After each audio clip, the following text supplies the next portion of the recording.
Let's head back to the voicemail of Truth and Reason.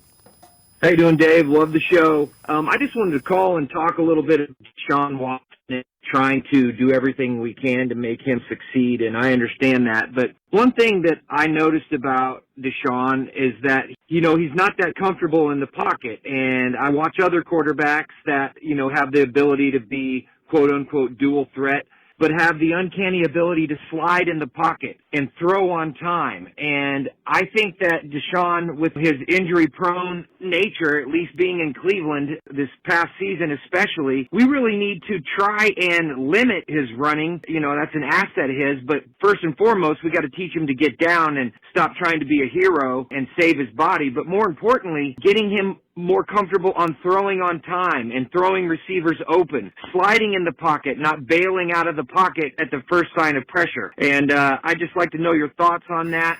Go Browns. As always, appreciate all the voicemails. Tim, I think what he saw is, I think I saw the same thing, but I think it's a function of he's not really comfortable in this offense yet.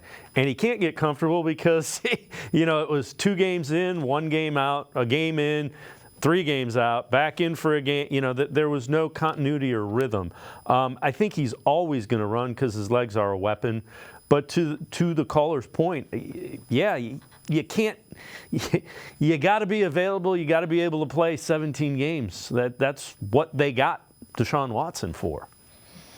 Yeah, and I think that's still one of the biggest reasons the Deshaun Watson trade is still a question mark, going into his 3rd season in a few months is, we just haven't seen what it's looked like. Obviously, he only played 6 games in 2022, played 6 this past season, and one of them he didn't even get out of the first quarter of that Colts game. But, even looking at the last full 3 games Deshaun Watson played against the Titans and the Cardinals, he looked much more like the quarterback you would expect to see, giving up 3 first-round picks. And then, again, of course, in Baltimore, that second half, he put on the perfect 14 for 14 to lead that comeback.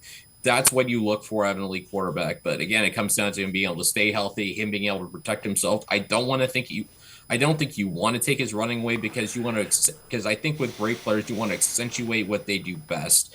And with Watson, that's his ability to improvise, his ability to get out of the pocket and run for yards. I do think he needs to learn how to protect himself. And in a way, I think he could look to Lamar Jackson for a guy who, Lamar has been banged up quite a few times for his career, but that hasn't stopped him from running. And this year, obviously playing the full season, he's learned, I think, much more how to protect himself. And I think, if Deshaun Watson can learn those things, making sure he slides to protect himself a little bit, get out of bounds, don't be afraid to do those sorts of things. Ultimately, that's going to be important because the Browns are going to need him out there for the long haul. Yeah, and I'm with you. I think Lamar Jackson's a really good example of that. This is the first year he's made it through an entire season, the last 3. So